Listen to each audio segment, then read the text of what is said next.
The ship was on a 4-month mission to provide medical care to countries throughout Latin America. But from the very beginning, it was designed as essentially a public relations tour.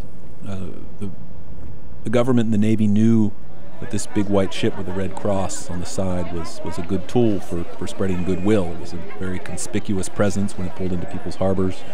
It commanded a lot of attention and a lot of media coverage, and they make no secret of the fact that they designed this mission to be able to bring medical care in a very visible way into these 12 countries. And this goal of performing public relations at the same time that they're performing medicine was apparent pretty much everywhere they went.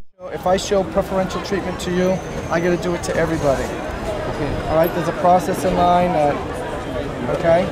I'm sorry, I wish I was able to, no, it doesn't matter. But that's the process. Okay. All right? So how many people you think they're going to take today? I don't know. All I can say is get in line, and if not, wait in line, and maybe tomorrow or Friday. Her mom and her brother are right here in line. Okay, I just want to explain this to her now, where I just want to let her talk to her mom. She's right here. Find out what's going on. Yeah.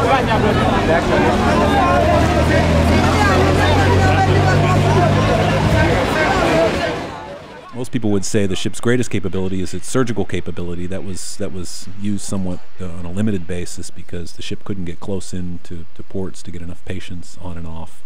What they would do is take about 150 doctors, nurses, and other people and send them ashore each day to set up medical clinics on the ground in the different countries, which were able to treat and help quite a few people in a rather profound way. But they learned very quickly that using this large 900-foot ship to get people ashore every day was not a very efficient means. Quite often the people had to spend 4 hours a day on boats, helicopters, buses, getting back and forth to sites and really limiting the amount of time they had to take care of patients. The ship had 14 public affairs specialists on board, and it had only 7 surgeons. It had press conferences and meetings with the ambassadors scheduled in each port. It had helicopters that could be used for patients, and often were used for patients, but also had very busy schedules of bringing distinguished visitors and dignitaries and government officials on and off for tours of the ship.